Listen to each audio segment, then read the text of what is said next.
Good morning, good morning. On behalf of Battleship Texas, the Battleship Texas Foundation, Texas Parks and Wildlife, we welcome you out here on that 75th anniversary of D-Day, where we have the special honor of joining the Consul General of France in awarding these gentlemen the Legion of Honor. I would ask that you please stand for the presentation of the colors and the playing of the national anthem.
You may take your seats.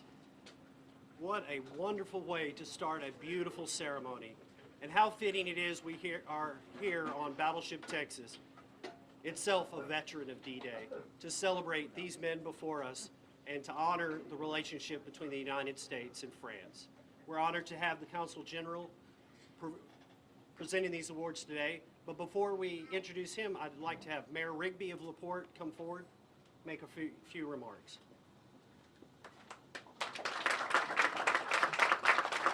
Thank you, Andy.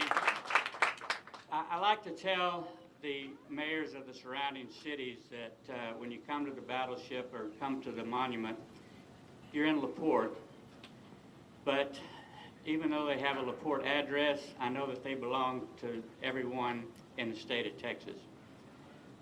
To the veterans and their families, is it an honor to stand before you today and try to understand the sacrifices and the magnitude what you accomplish in trying to keep the world safe and to assure our continued liberty and freedom.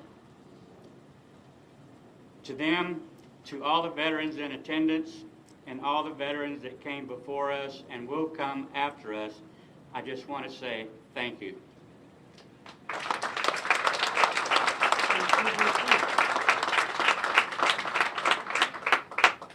Thank you very much, Mayor Rigby. And now we'll have the Consul General of France, Andres.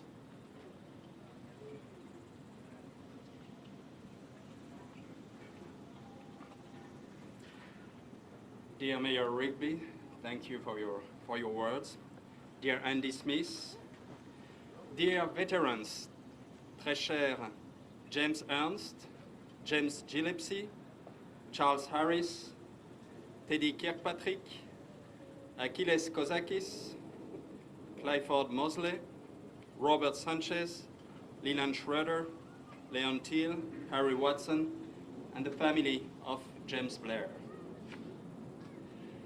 Thank you for being here today, on that very special day that marks the 75th anniversary of the D-Day, a day that forever changed the course of history and marked the beginning of the end of the Second World War and the triumph of liberty on totalitarianism.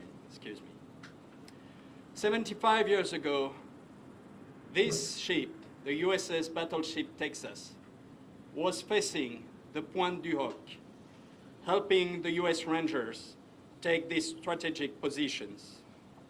Along the 50 miles of the French coastlines, more than 160,000 US, British, and Canadian forces were taking part in the Operation Overlord, with 5,000 vessels and 30,000 aircraft having crossed the channel. The day before, British and French and Free French paratroopers had landed in Morbihan and behind the front line, while the French resistance destroyed 500 bridges to prevent German troops to join the Normandy front that was going to be opened. On D-Day, and those veterans know this in their body and mind, the fights were incredibly hard, especially on bloody Omaha Beach. But the thin khaki line, as General Bradley said, despite those tremendous losses, became by dawn the premises of a victory line. Gold, Juno, Omaha, Sword, and Utah beaches were won by the Allied forces, and the Battle of Normandy could go further. It lasted until August the 28th, with fighters from Belgium, Denmark, the Netherlands, Norway, Poland, and the Czech Republic adding their forces to the Allied, totaling 2 million troops. This battle took the lives of 38,000 Allied forces, 60,000 German, and 20,000 civilians. The number of wounded amounting to 150,000 on the Allied side and 140,000 on German side, and 19,000 were missing in action. Why today recall such figures? Because the sacrifice of so many lives was not in vain. It marked the beginning of the end of the European war. It changed Europe forever by bringing its people and its governments to build a long-lasting and peaceful cooperation. It anchored the values of liberty, democracy, and justice on unshakable grounds. I'm very thankful to you all to be here when I shall present the Medal of the Legion of Honor, the most prestigious French national order, to those 10 commendable American veterans of the Second World War. The history of this award stems back to 1802, after all French orders of chivalry were abolished during the French Revolution. Napoleon Bonaparte, who was then the first consul of the First French Republic, instituted a new order as a way to recognize merit, the National Order of the Legion of Honor. This was meant to reward civilians and soldiers who had achieved great things in the service of France.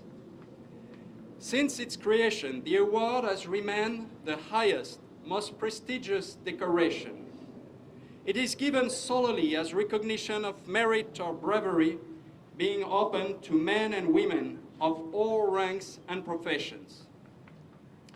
A few years ago, France decided to follow a more active policy of awarding this medal to the American veterans of World War II, as one more symbol of our strong friendship that has endured for centuries. A friendship that was fought in Yorktown, Virginia, on American soil more than 230 years ago. A friendship that was renewed in the crucible of the trenches in the Meuse, Belleau-Wood, and the Marne Valley a century ago, and once again on the bloody beaches of Normandy or during the terrible winter of the Battle of the Bulge. An unbreakable friendship that has never disappointed or been undermined. More than 2 centuries after France's engagement in America's Revolutionary War, this brotherhood between our 2 countries endures. Side by side, we are waging the difficult battle against radical Islamist terrorism. The quality of the cooperation between our armies has reached unprecedented levels. Operationally, we share responsibilities for optimum effectiveness. In the Sahel, France is the leader.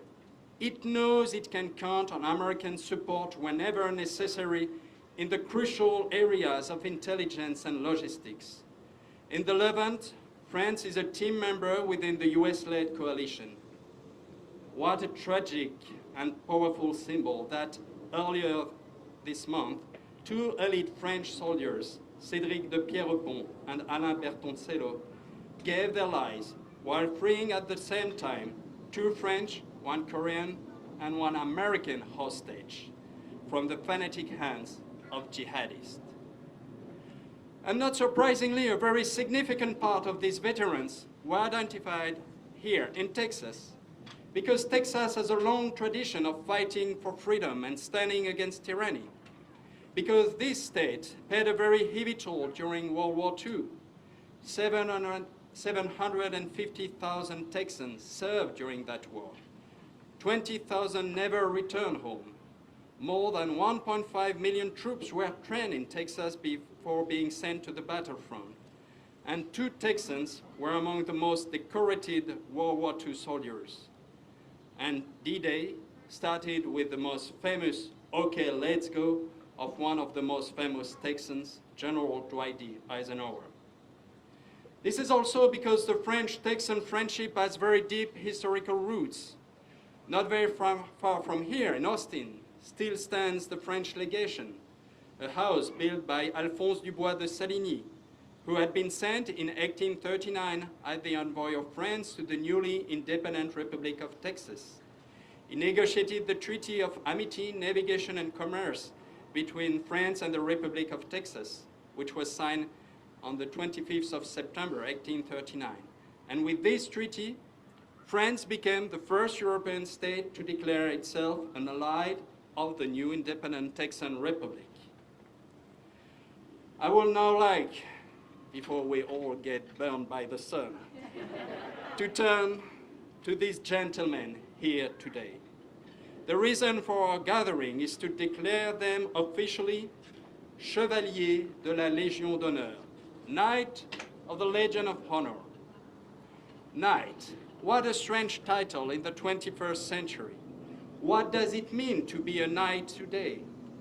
Ideas of horses and sword are very commonly associated with knights, but even if horses are very common in Texas, we don't see that many knights.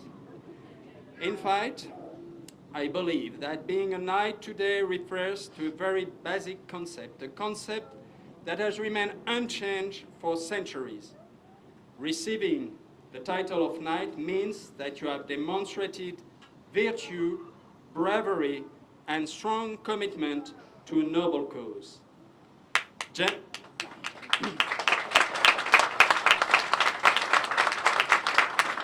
Gentlemen, during World War II and the liberation of France, you displayed the three concepts in a most commendable way.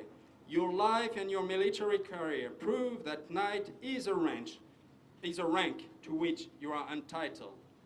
And today, I have the honor to recognize the courage you displayed so many years ago on a land, my land, that was so foreign to you and yet for which you were prepared to make the ultimate sacrifice.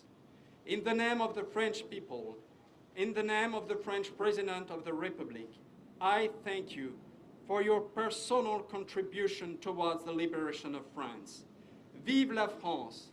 Vive les États-Unis d'Amérique! Long live Europe at peace!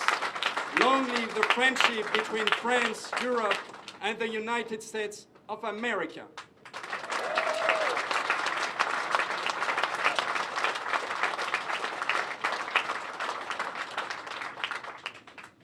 And I will now present the Legion of Honor to those gentlemen.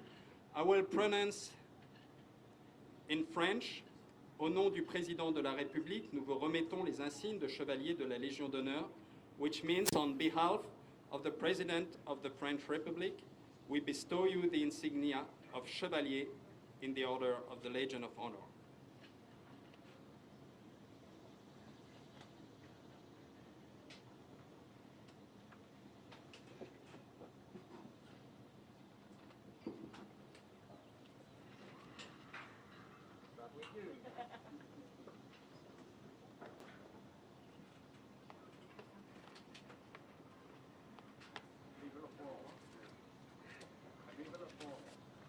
James Ernst from Austin, Texas. You were born in Elkhart, Indiana in 1922, one of 7 children, and attended Marmion Military School. You enlisted in the U.S. Army in November 1942 and completed paratrooper school. After completion of final training in Portsmouth, England, you were parachuted with the 101st Airborne Division into Le Havre, France in October 1944 and contributed to its liberation. The Airborne Division moved on to the Ardennes and eventually arrived at Bastogne, Belgium during the Christmas season. You received your first Bronze Star for service at the Battle of the Bulge and eventually crossed the Rhine River towards the victory in Europe.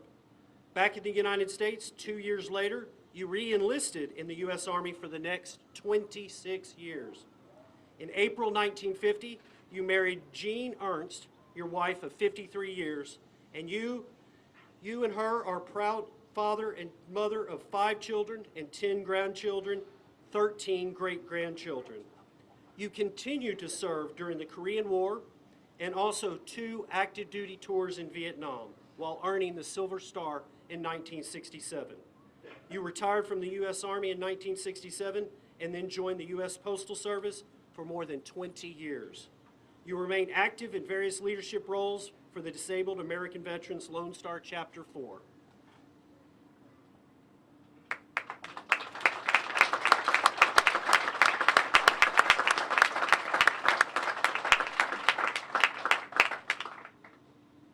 James Ernst, au nom du Président de la République, je vous remets les insignes de chevalier dans l'ordre national de la Légion d'honneur.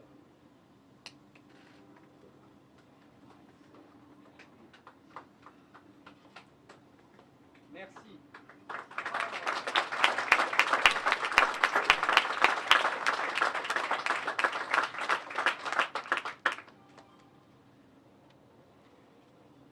James Gillespie, First Lieutenant from Houston, Texas. You were born on October 16, 1921. You enlisted on February 13, 1940, and flew as navigator with the 44th Bomb Group, 8th Air Force. Just before D-Day, your targets in France were V-1 and V-2 sites, U-boat facilities on the coast, and German bases such as Mont-de-Marsan near Bordeaux. After the war, you were employed as an engineer for a major oil firm, working and living in South America, North Africa, and other areas. Your son, now a retired Air Force officer, participated in the Gulf War. Your grandson, a career Air Force pilot, recently finished his third Afghanistan tour. After retirement, you and your wife spent several homestays in the Montfaucon region area, southwest France, attending courses in French history and language.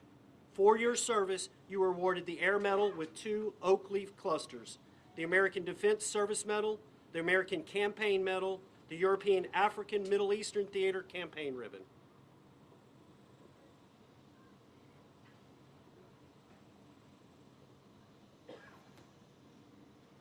James Gillespie, au nom du Président de la République, je vous remets les insignes de chevalier dans l'ordre national de la Légion d'honneur.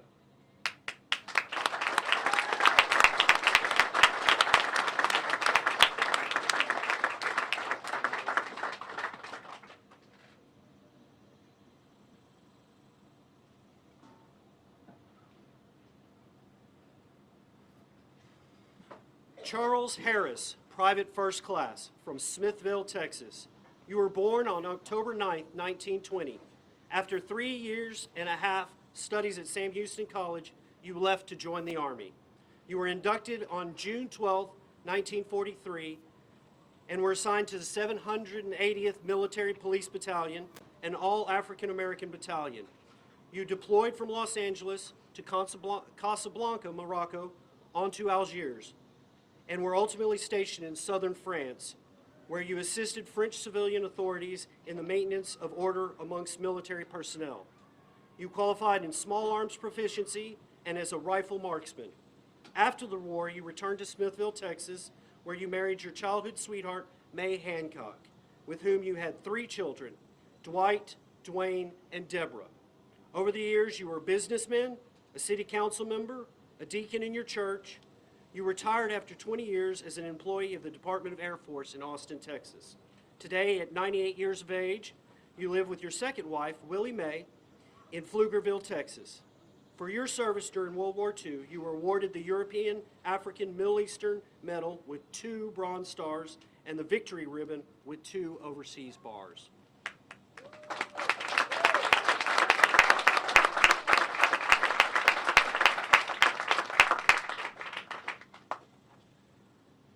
Charles Harris, au nom du Président de la République, je vous remets les insignes de chevalier dans l'ordre national de la Légion d'honneur.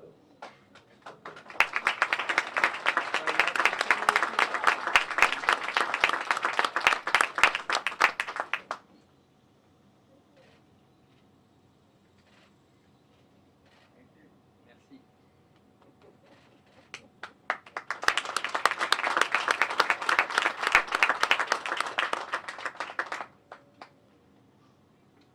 Teddy G. Kirkpatrick, Staff Sergeant from Spring, Texas. You were born on July 18, 1923. Upon your graduation from Fordson High School, you worked as a draftsman designing material for the war in Sharples Chemical Company and Venco Corporation, where you worked 60 hours a week, making 50 cents an hour. In 1941, you were enrolled in the School of Architecture at the University of Michigan, but the war arrived and you were rejected from pilot school because you are a red-green colorblind. However, you graduated as a top gunner and were sent to serve as a flight engineer on B-17s with the 8th Army Air Corps, 379th Bond Group stationed in Kilbotton, England. 35 missions later, you completed your last mission on the Take Me Home plane, returning home with your 10-member crew, all safe and sound from the war. For your service during World War II, you were awarded the European African Middle Eastern Theater Ribbon with 3 Bronze Stars, the Good Conduct Medal, the Air Medal with 3 Bronze Oak Leaf Clusters, and the Distinguished Flying Cross.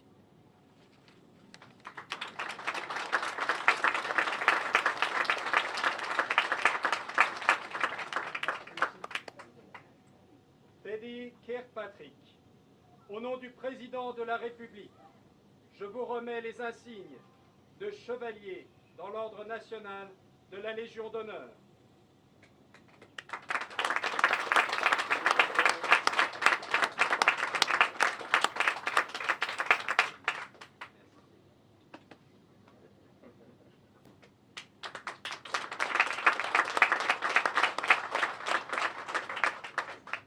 Achilles Kozak, Staff Sergeant from Colleyville, Texas. You were born October 19, 1923. You arrived in Europe in 1944 and flew with the 726 Bomb Squadron, 451st Bomb Group as a gunner. After 35 combat missions and 54 sorties with plenty of action over northern France, Italy, Rhineland, and Central Europe, you completed your tour of duty and returned home, where you spent 10 months in 3 Arnold General hospitals to heal from wounds suffered in Europe. You returned to your studies and graduated from the University of Houston with a bachelor's degree in mechanical engineering. As an engineer, you broke ground as the first engineer in Houston to design specific office building lighting. You are the author of The Best Seat in the House, a narrative of your life with the 451st Bomb Group, and you are currently working on more books. For your service, you were awarded the Air Medal with 3 Oak Leaf Clusters, the European, African, Middle Eastern Service Medal with 5 Battle Campaign Stars, the American Theater Service Medal, the Good Conduct Medal, and a Purple Heart.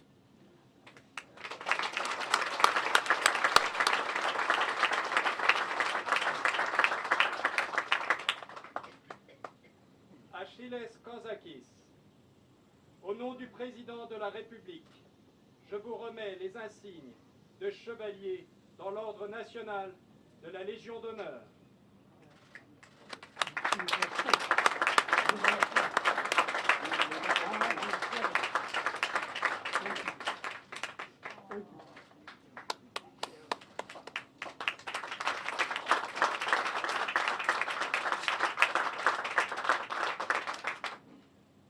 Robert Sanchez, Tech Sergeant from Round Rock, Texas. You were born on June 7th, 1920. You served in Europe as a flight engineer and a gunner on B-24s with the 858th Bomb Squadron, flying clandestine night missions, dropping British agents, supplies, and munitions to the underground resistance fighters in the Nazi-occupied France. After the war, you continued your military career with the United States Air Force, from which you retired in 1968, staying involved with the reserves until 1975. Your civilian specialty was logistics engineering. From your country, you received the Distinguished Flying Cross and the Air Medal with 3 Oak Leaf Clusters, as well as the European, African, Middle Eastern Campaign Medal, and by the French government, your flying group was awarded the Croix de Guerre.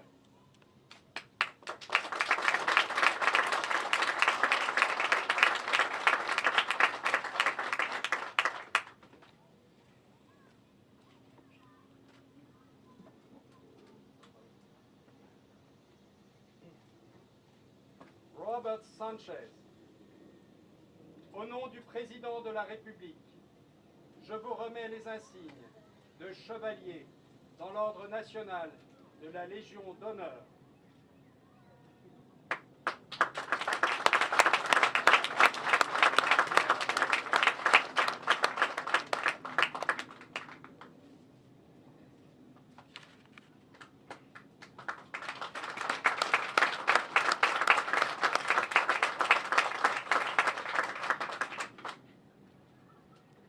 Leon Thiel, Private First Class from Brenham, Texas. You were born on September 12, 1925. You were drafted during your senior year of high school and sailed over to England with the 423rd Infantry Battalion. From there, you traveled through to France and to the front line at the Ardennes. On December 16th, you were surrounded by the enemy and had to surrender. You were a prisoner of war from December 21st, 1944 to May 23rd, 1945, at a prison camp in Germany. Once liberated by the Allies, you were hospitalized for over a year to recover from your ordeal. You then returned to Brenham, where you could rebuild your life as a painter and carpenter. You married your wife, Nancy, with whom you had a son, Troy. For your service, you were awarded the American Theater Campaign Ribbon and the Europe, African, Middle Eastern Campaign Ribbon with 1 Bronze Star, the Good Conduct Medal, the Victory Ribbon, and 1 Overseas Service Bar.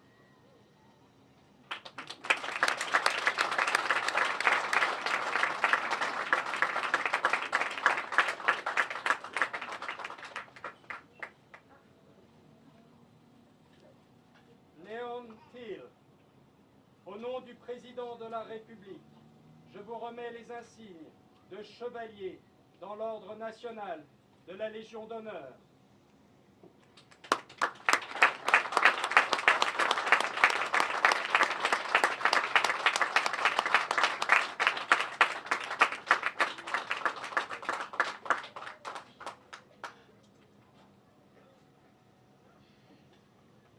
Harry Watson, First Lieutenant from Houston, Texas. You were born on September 4th, 1922. Harry Watson, you are a 96-year-old veteran and lifelong Texan. You grew up in Fort Worth, Texas, and joined the Army Air Corps at age 20 in February 1942. In 1943, you were assigned as a second lieutenant bombardier to a flight crew of 10 men and finished training together in January 1944. Trained as a navigator, you were assigned to the 401st Bomb Group of the 8th Air Force based in Deerthorpe, England. Your first mission on June 7, 1944 was a disaster. The plane was an old B-17, and shortly after takeoff, 1 engine failed, then a second. You turned back and managed to safely land in England. With your new plane, Little Pedro, you and your crew completed 35 missions in France over Bordeaux, Provence, Fervelis, Montbéliard, Sommer, Rila, Saint-Lô, Chartres, Cobron, and in Germany.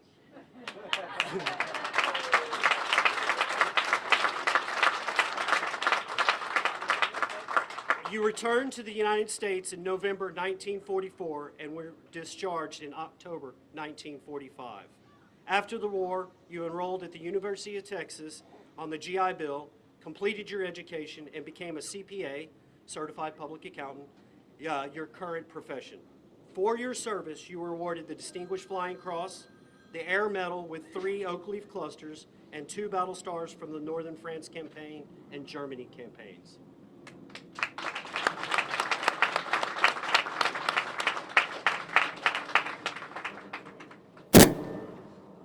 Harry Watson, au nom du président de la République, je vous remets les insignes de chevalier dans l'ordre national de la Légion d'honneur.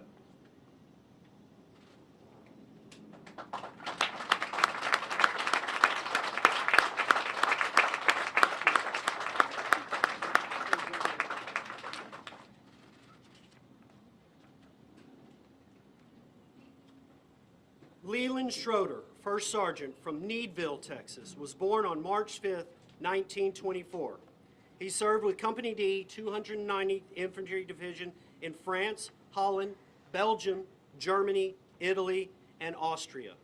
At age 19, he crossed the Atlantic to Europe in January 1944 on the Queen Mary with approximately 18,000 young men. With the 290th Infantry of the 75th Infantry Division, Unit Company D, Leland traveled through France to be stationed by the Rhine River. When World War II ended in 1945, Leland's field infantry duty ended. He then got involved with transporting troops between Reims and Paris, being promoted to First Sergeant, and staying on till spring 1946 near the border of France and Germany, where his mission at the Lorraine American Cemetery and Memorial meant he lived daily the harsh reality of war. He shared his feelings about this period. It is so strange to think back and remember only a vague sense without real feeling. You can imagine how it was. After a while, I accepted it, something that had to be done, and I couldn't do anything to change it. The local French civilians were so kind, friendly, and very welcoming to the Allied and U.S. soldiers stationed in the area, something Leland remembers and cherishes to this day at age 95. For his service during the war, he was awarded the European African Middle Eastern Campaign Ribbon with 2 Bronze Stars, the Victory Ribbon Good Conduct Medal, and 2 Overseas Service Bars. Unfortunately, Leland's health did not allow him to travel this far today, so his son and daughter will receive the medal in his name.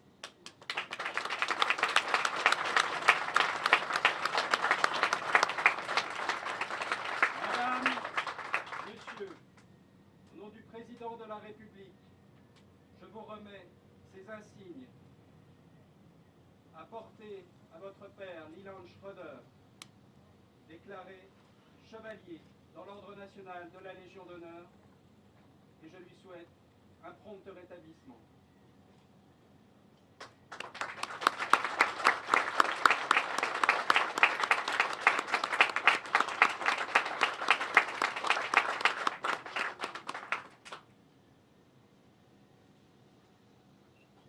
James Blair, Private First Class, from Lubbock, Texas, was born on February 21st, 1922.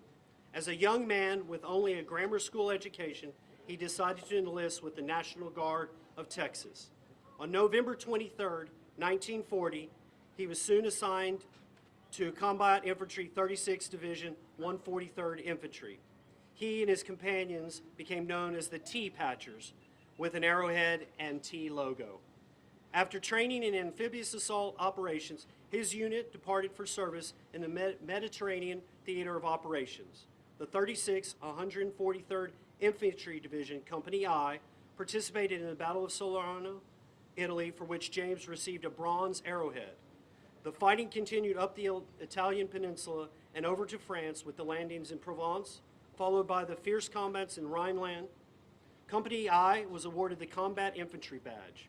James returned to Killeen, Texas in February 1946 with his wife Josette Jeanine Jovat, a French National Red Cross nurse. He'd met and married in 1945 in Marseille, France. They raised 11 children, but they spoke very little of their experiences and tragedy of the war. The memories were too painful. Sadly, Josette died in 1979. For his service, James was awarded the American Defense Service Medal, the American Theater Campaign Medal, the European African Middle Eastern Campaign Medal with 4 Bronze Stars and 1 Bronze Arrowhead, the Good Conduct Medal, the Victory Ribbon and 1 Service Stripe, and 5 Overseas Service Bars. James Dwyer Blair sadly recently passed away at the age of 96 in Lubbock, Texas. He was buried with his veteran's red, white, and blue cap laid in his coffin and military service at his funeral. So today, his daughter Elizabeth will receive the medal in his name.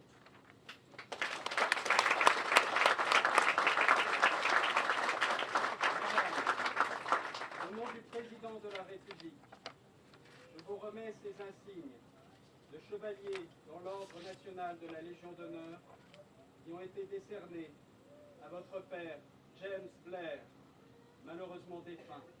And I present you my deepest condolences.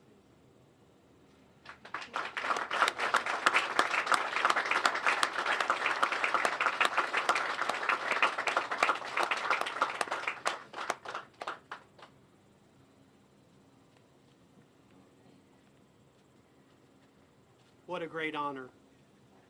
Please join us while the band plays the service songs for the various branches of the military.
service, we'll invite the veterans and their family members for a celebratory toast in the starboard side air castle, and Representative Marianne Perez will present them some certificates from the House of Representatives.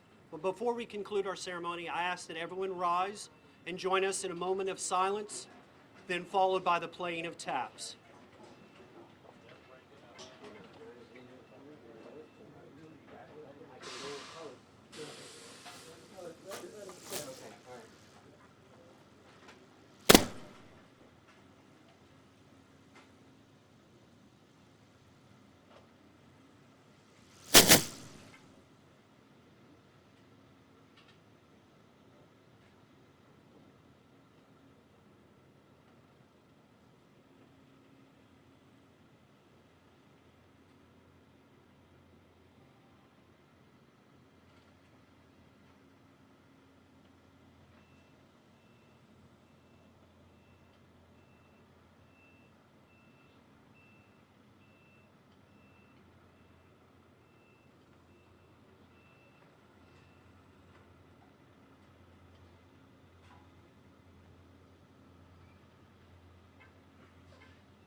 Hand salute.